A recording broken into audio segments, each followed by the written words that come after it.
The truth finally leaked, and it's sickening. The ongoing saga between Shemar Stewart and the front office of the Bengals just added another layer of the problems they need to get worked out to get Shemar Stewart on the Cincinnati Bengals for the 2025 season. We're going to share the details and why this is such a crucial matter of why Shemar Stewart has been refusing to sign the contract with the Cincinnati Bengals.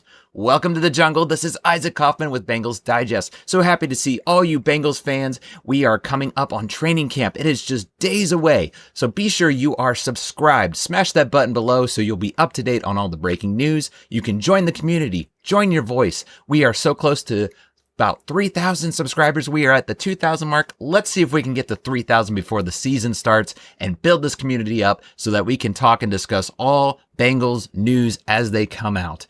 So an extra layer has been added to this contract, just fiasco, whatever you want to call it. It just is becoming tired among Bengals fans.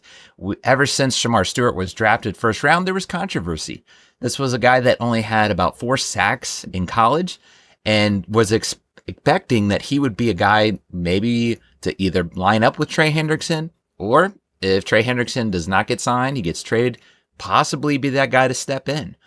But here we are. Hendrickson is not signed as of yet. Shemar Stewart.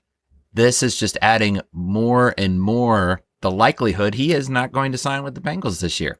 That's the talks. He might sit out the whole year. And where do you go from there? You've lost your first round draft pick. That's what the report is coming through. There's another problem in the detail of Shemar Stewart's contract. The initial problem has been the wording. In a nutshell, the wording has been shown instead of if there was some kind of conduct code that was broken, if there's outlining that your guarantees would be void, normally that's for that year. So let's say there's a failed drug test, maybe something about gambling. That's another hot topic that has been going on with players. They would normally void the guarantees for that year. So if it's in 2025, those guarantees would be void in 2025. The wording is all guarantees. So if it's a 3-4 year contract, all 3-4 years of your guaranteed money is now void. That's the problem that we've been hearing.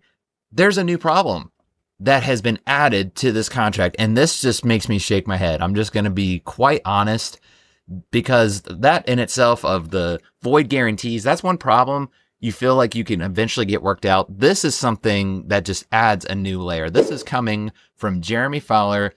He says it's clear that Shemar, based on precedent, feels like he can't take the Bengals deal right now.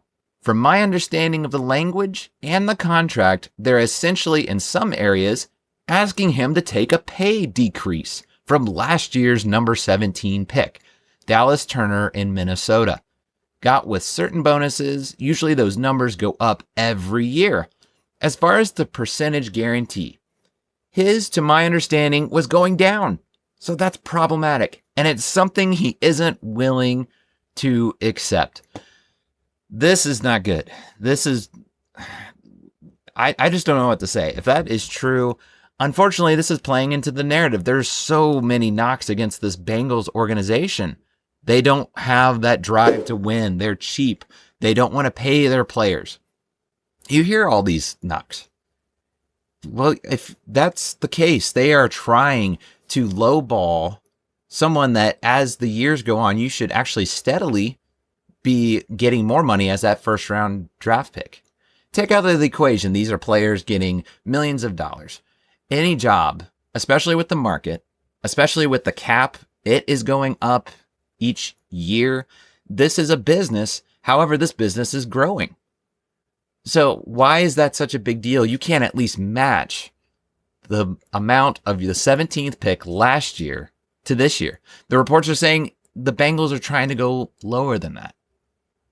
I don't get that. What are the Bengals doing? What are they thinking that they can? It's almost like they're trying to slip it past the player, like they wouldn't notice. Like they're able to cut back a little bit and a little bit.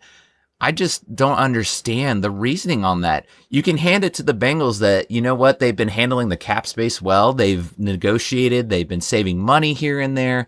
But to what cost? At what cost do you start penny pinching? And now what was once a great locker room atmosphere, now you're starting to degrade it, because right now this is the distraction. I don't care what you hear the player say. If you were to go up to anyone between Joe Burrow to Evan McPherson to the whole locker room, they're all going to say the right things. They're going to say, yeah, this is just something about the business. But you know what? If you were to actually get it and closed doors, not on record, they would be telling you right now that this is a distraction. This is a huge deal. I don't care who you are. If you hear reports of headlines this, headlines that, of the organization trying to lowball their players, what kind of message is that sending to your team? I don't agree with this at all. When I read that, I'm just like, why? That's the first thing I said. Why are they doing this? You have so much cap space. It's not like they are pressed up against the cap where they are so hard pressed to spare any kind of negotiations in the money. And this is a first rounder. You have that money set aside that you're going to be signing him. I don't get this. This is just confusing to me, honestly. And it's causing more issue, more drama than there really needs to be. And I don't agree with Shemar Stewart being so outspoken. He just got in. He hasn't even signed. But you understand him when he's saying, this is an organization that would rather win an argument than win games.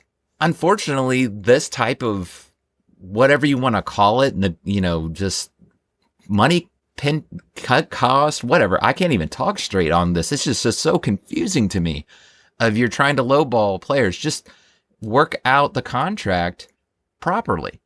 He should have got at least what was last year's pick. That goes without saying. Now you have rumors of Shemar Stewart working out at Texas A&M, and he's going to go back to college, even though the Bengals drafted him. There's loopholes. Shemar Stewart is now reports of trying to work maybe possibly loopholes in there of going back to college, getting some kind of NIL. There's a lot of rules against that, but that's where we're at. It's just what's so frustrating about all this. You're just going to hear all these rumors because of now the clashing between player and organization.